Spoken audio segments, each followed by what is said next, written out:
All right, well, welcome. We're going to do some mindfulness here. So go ahead and take a comfortable posture, one that allows you to remain alert but relaxed. You can let your hands fold together in your lap. Let your feet rest flat on the floor. Your head up, balanced on your neck. You can tuck your chin in slightly. Feel how that stretches your neck. As you stretch your neck and lengthen your spine, your shoulders naturally relax and they kind of grow heavier. They roll down and back, opening your chest, which also frees up your abdomen so that you automatically start breathing just a little more fully without any effort to do so. And then take your attention, imagining that it's like a flashlight, and focus it just on your breath for now. Turning that flashlight around on your breath, focusing on the breath coming in through the nostrils. Feel how that air is cool as you draw it in, goes down and fills your lungs. And beneath that, you feel your belly rise, that belly that drives the breath. The diaphragm is a powerful muscle. It rises, and like a bellows, those lungs fill. It falls, forcing the air out of your lungs, that air that's now been warmed by your body, and you feel the warmth of it as it leaves your nostrils. It all pauses very briefly, and then the next breath begins. So just watch that breath. And if it's helpful, you can think breathing in as your belly rises, or breathing out as your belly falls, or just physically feel that breath become the breath, feeling how your whole body relates to that breath. Your whole body surrounds that breath as it enters, and your belly rises, and it's surrounding it as it leaves your body. Belly rising in, you breathe in, your belly falling, and you breathe out.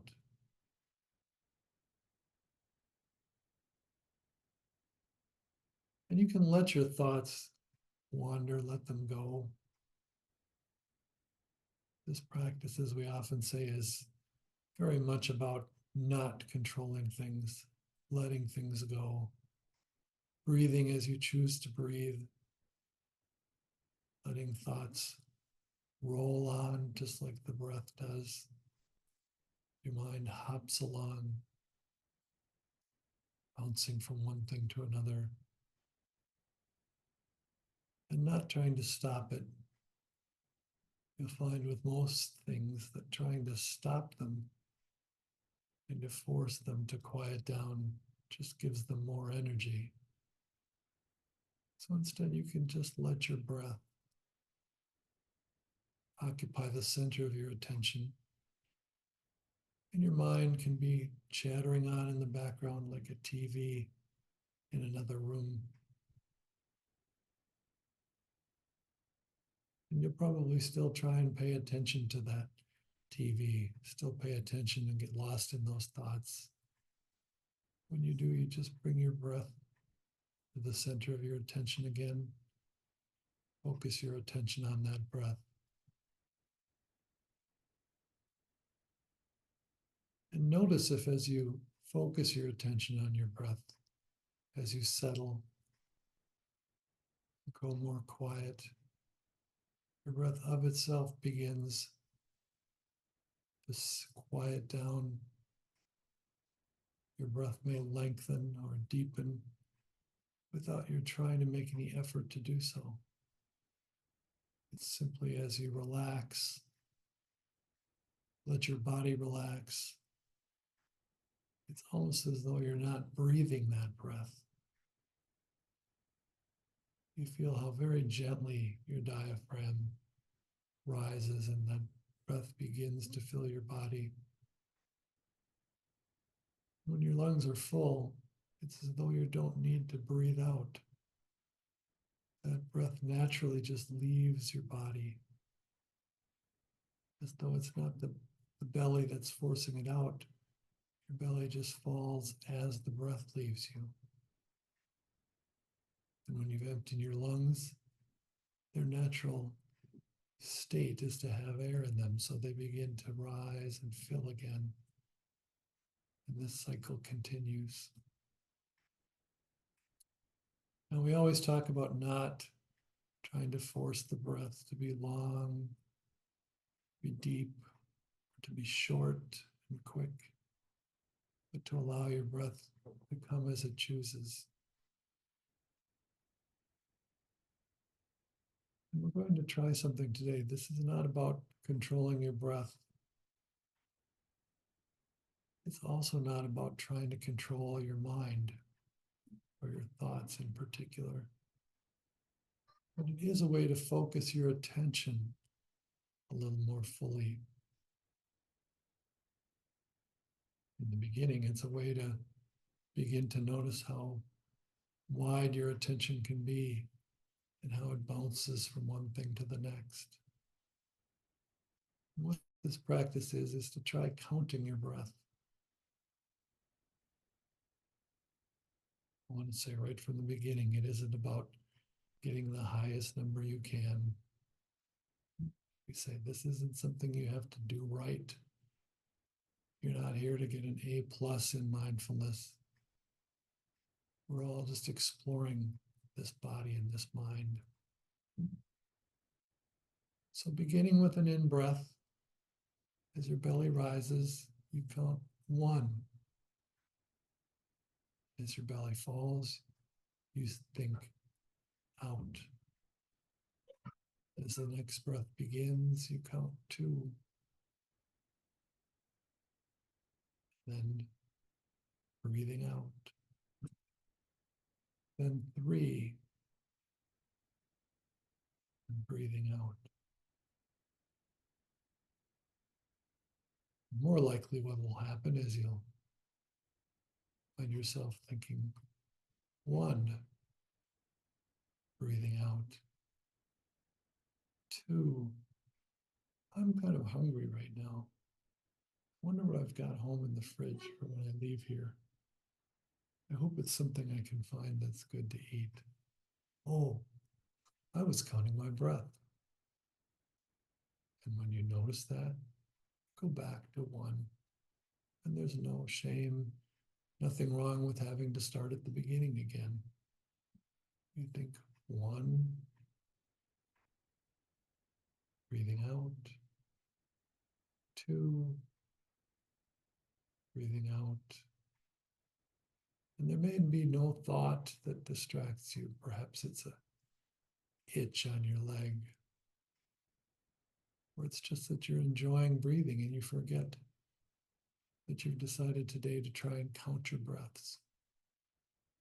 And suddenly you begin that next breath and you think, is this number 3? Number 4? And if you're not sure, again, there's no shame in thinking, all right, back to 1. 1 and out. 2 and out. 3 and out. And as I say, we're not trying to run a marathon. We count just to 10 if you can get to that. And it will likely take a while. And then when you get to 10 and out, you begin again. 1 and out. 2 and out. Believe me, there are people that have been doing this for years and they still lose count.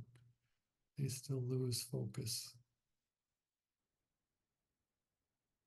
So this is a way that you can practice focus, that you can improve your ability to pay attention.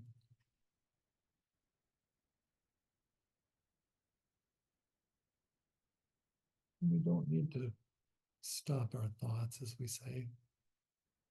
They'll just go on in the background, like that TV in the other room. But this can be helpful if you're sitting by yourself. And I think especially for people with mental health issues, it can be really difficult. You have depression, or ADHD, bipolar disorder. It's hard to sit still and focus your mind. And one of the reasons we use these guided meditations is they're helpful. And they draw us back. They have us return to this moment, to this breath.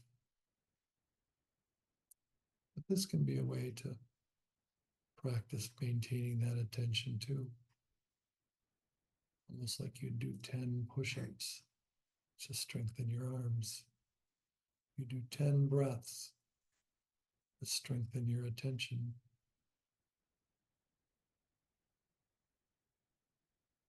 And you're not getting caught up in that count. You lose count, you come back. You always return. Begin again. Each breath is a new beginning. So we can begin again with counting at any time. This can also be helpful too if there are moments where your thoughts are troubling, so much so that they may overwhelm your attention, as though they're screaming for attention. And you try to watch your breath. You try to pay attention to your body. That mind is just too loud. Those thoughts are demanding your attention.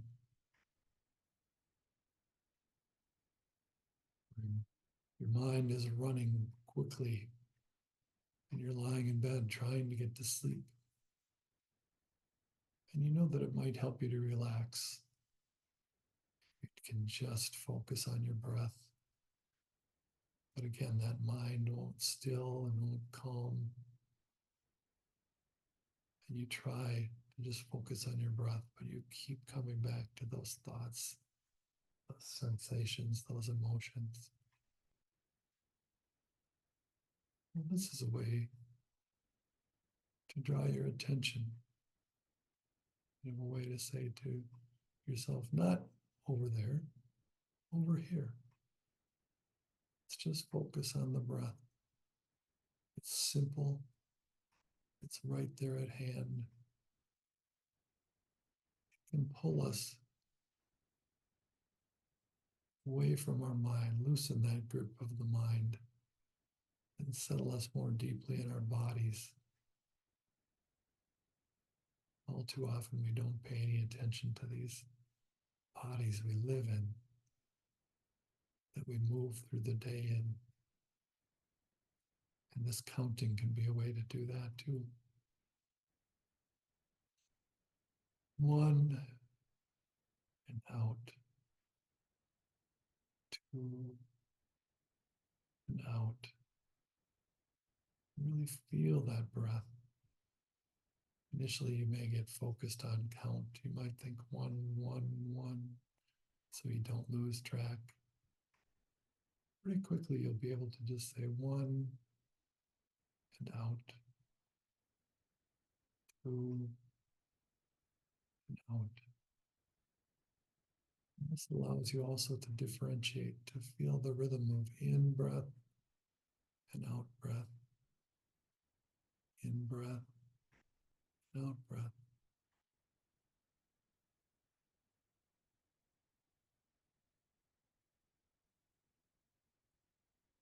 This can be helpful too because it's another way. We talked last week about keeping a mindfulness practice, this type of exercise, in your pocket. for those moments when you might need it, when you can't fall asleep, when you're bored or frustrated in the waiting room at the doctor's office or while your car is being worked on, rather than let your frustration and anger mount, your thoughts grow more upset and frustrated. Here too, you can come back to this breath. You can count the breath. Old saying that you'd be taught sometimes in school or by your parents. If you're angry, just count to 10. This allows you to do that too. It's good to be able to pause before acting. Now, if a bus is bearing down on you, you don't pause, you get the heck out of the way. If someone said something that upsets you, that hurts, or you're beginning to feel your anger rise, there's nothing wrong with counting a few breaths. You may find you don't need to get hurt. You may find that you don't need to be angry or to express your anger, or that this anger is telling you something and giving you the indication of needing to take some action. Taking a few breaths can really help with the pause that's so helpful before we react to things. 1, and out. 2, out. 3, out. 4.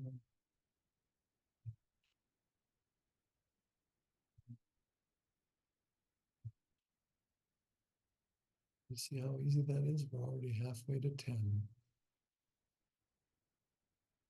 So please try this out during the next week if you can. Be interested to hear, for those who've tried it, what it was like for you when we meet next week.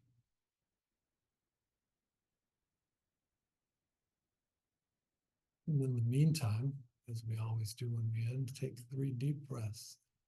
And you can count those, as we probably do when we end with 3. 1,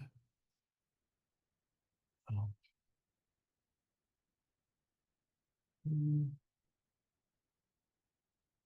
out.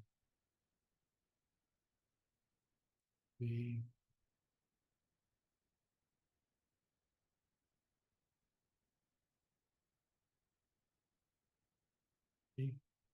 open your eyes.